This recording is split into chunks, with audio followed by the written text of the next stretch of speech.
Allez, go! RLS 69 RC, un grand merci pour le visionnage et bienvenue à toutes et à tous.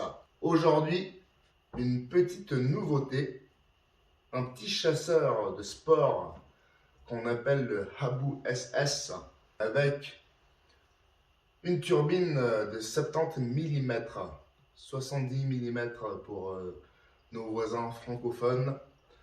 On a une magnifique version revisitée. Vous connaissez peut-être la version précédente Habu STS pour les débutants. Moi qui n'aime pas le rouge, je suis vraiment très content qu'ils aient sorti cette version-là. Le jaune mélangé au gris, au noir et au blanc est vraiment magnifique. Là, on nous a concocté quelque chose d'un peu plus pro, un peu plus sportif en tous les cas. Quelque chose de très simple dans son concept. Un jet sportif, donc bien puissant, de 4 à 6 S, avec un régulateur de 70 ampères. Les petites roues sont pas des roues rétractables, sachez-le, c'est des roues clippées et vous pouvez donc les enlever en tout temps. Par contre, vous avez une roue directrice que vous pouvez bien sûr dévisser si vous ne voulez pas vous en servir. Moi personnellement, je ne vais pas m'aventurer ou perdre du temps à le tester ou à le voler en 4S, ça sera la 6S directement. La lipo qui notamment est suggérée, c'est une Spectrum 4000 mAh 6S. Au niveau des dimensions, on a une envergure d'1,03 m pour une longueur de fuselage d'1,14 m. Des ailes très larges, une belle portance, ce qui vous permet de voler en toute sécurité, bien sûr accompagné et assisté par le safe. Donc on est déjà sur une version smart avec la télémétrie intégrée, etc. Nous on n'en aura pas besoin, on va faire du vol simple, sportif, amusant comme d'habitude.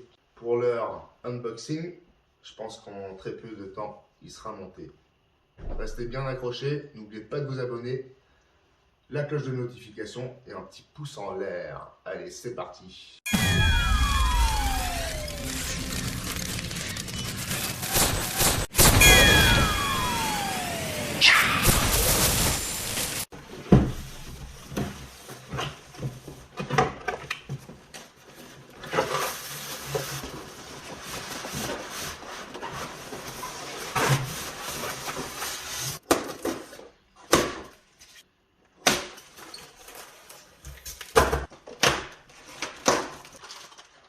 Là, on a le cache de la turbine qui vient probablement se coller à l'arrière du fuselage.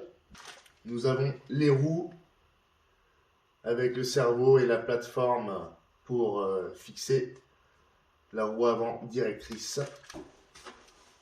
La jolie aile d'1,03 m d'envergure.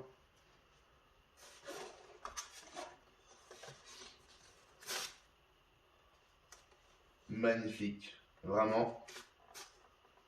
On a ici le cockpit, le petit bonhomme.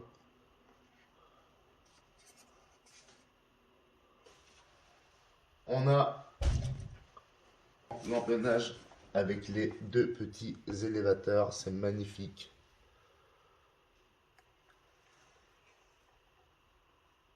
On va devoir enfiler cette partie dans le fuselage avec les deux tétons pour les fixer. Et on a les deux cerveaux. Et ça viendra simplement se brancher au niveau du fuselage. La magnifique dérive que voici. Elle est relativement petite, mais super jolie, très bien faite, de la taille de ma main à peu près, et montée sur un support très fin en plastique que vous viendrez visser sur le fuselage à 3 points différents. Le plus important et le plus beau, le fuselage, magnifique. D'une robustesse et en même temps d'une légèreté incroyable. Et on découvre ici la petite turbine 4S 6S de 70 mm.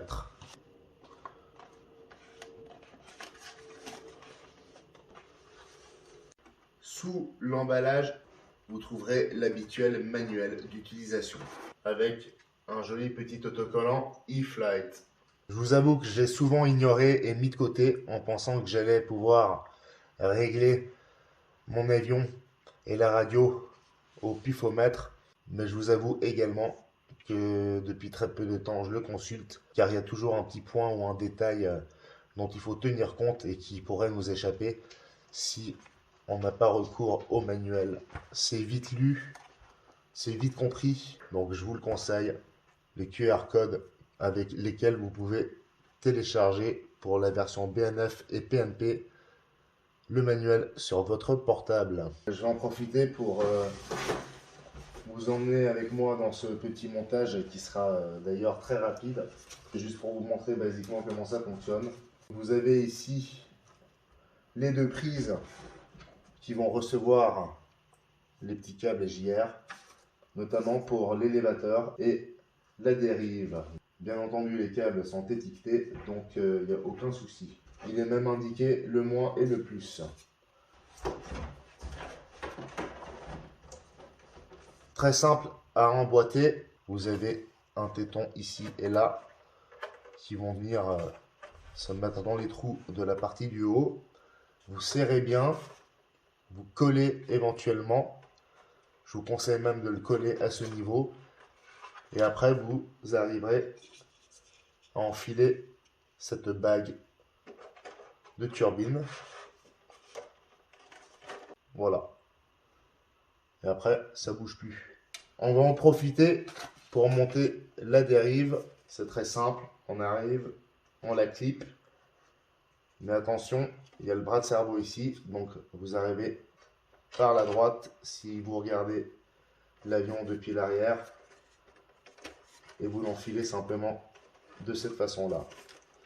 Là, il n'y a pas besoin de colle. Comme je vous ai dit, 3 points pour les vis. Voilà. On a donc une Lipo 6S 4000 mAh et le CG est vraiment parfait. Léger, robuste. Je viens d'appliquer de la colle de contact 10 minutes. J'attends que ça sèche. J'emboîte et c'est parti. On se retrouve au terrain. N'oubliez pas de vous abonner. A tout de suite, on se téléporte.